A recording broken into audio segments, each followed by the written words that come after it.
Menko Perekonomian Erlangga Hartarto menyebut produk ekspor Indonesia seperti minyak sawit, kakao, dan karet resmi terbebas dari tarif 19% yang ditetapkan Amerika Serikat.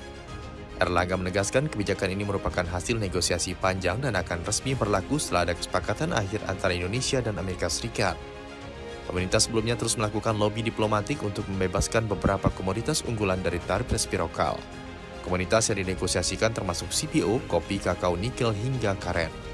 Erlangga juga menyebut ada peluang beberapa produk mineral dan komponen industri di kawasan Free Trade Zone mendapatkan tarif yang lebih rendah dari 19%. Susibiono Mogiarso, Sekretaris Menko Perekonomian, mengonfirmasi tarif resiprokal 19% sudah berlaku sejak 7 Agustus 2025, sesuai eksekutif order dari Gedung Putih. Susi mengingatkan meski ada pengecualian untuk sejumlah komoditas, desain ekspor Indonesia terus dijaga.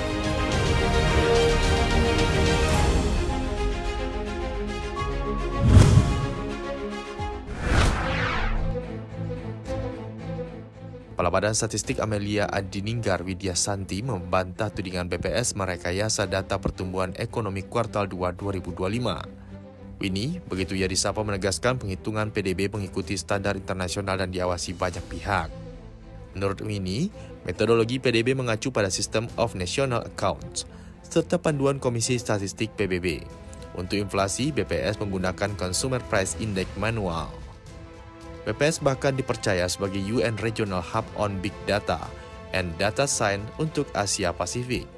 Sejumlah negara termasuk Nigeria, Vietnam, Ghana, hingga Turki belajar metode statistik ke Indonesia. Winnie juga membantah isu BPS menurunkan garis kemiskinan untuk memperbaiki angka. Garis kemiskinan Maret 2025 justru naik menjadi Rp609.000 per orang per bulan.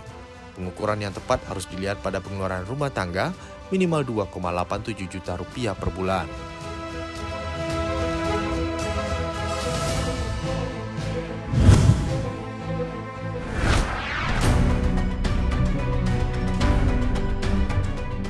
Pemerintah memastikan sistem penggajian tunggal belum akan diterapkan pada 2026.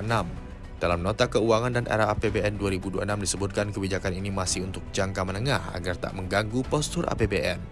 Direktur Penyusunan Anggaran Kementerian Keuangan Rofianto Kurniawan menegaskan, pemerintah masih melakukan perhitungan dan review lanjutan. Sistem single salary sudah lama dibahas pemerintah bersama Kemenpan RB, Kopri, hingga Badan Kepegawaian Negara. Wacana ini kembali muncul dalam era APBN 2026.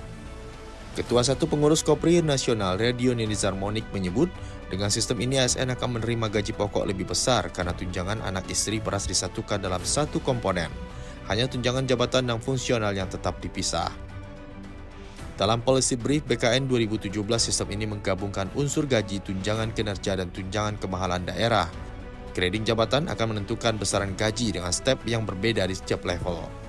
Tunjangan kinerja akan diberikan sesuai capaian kinerja PNS, bisa menambah atau mengurangi penghasilan. Sedangkan tunjangan kemahalan akan disamakan dengan indeks harga di daerah penempatan ASN yang dievaluasi setiap 3 tahun.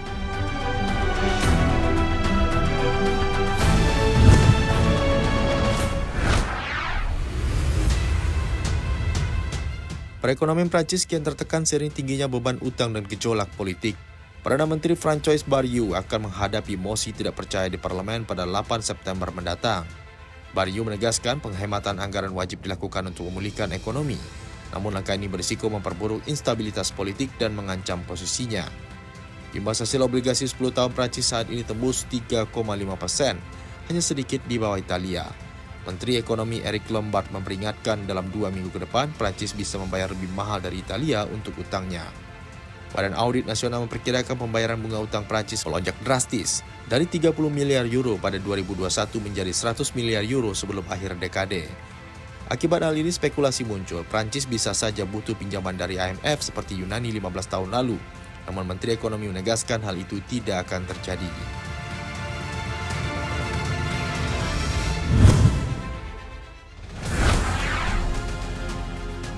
Presiden Amerika Serikat Donald Trump menggandakan tarif atas produk India hingga 50%. Tarif ini berlaku mulai Rabu 27 Agustus 2025. Kebijakan ini memperburuk ketegangan perdagangan antar dua demokrasi terbesar di dunia yang selama ini menyebut sebagai mitra strategis. Tarif hukum sebesar 25% diberikan akibat pembelian minyak Rusia oleh India. Bersama tarif sebelumnya, maka total biaya masuk naik menjadi 50%. Sementara itu, produk baja, aluminium, dan turunannya, kendaraan penumpang dan tembaga akan dikenakan tarif terpisah. Kondisi ini mengancam eksportir India termasuk industri padat karya seperti tekstil dan perhiasan. Pemerintah India khawatir kebijakan ini bisa mengguncang lapangan pekerjaan, kegagalan perundingan diperkirakan akibat salah perhitungan politik, dan sinyal negosiasi yang akan hilang.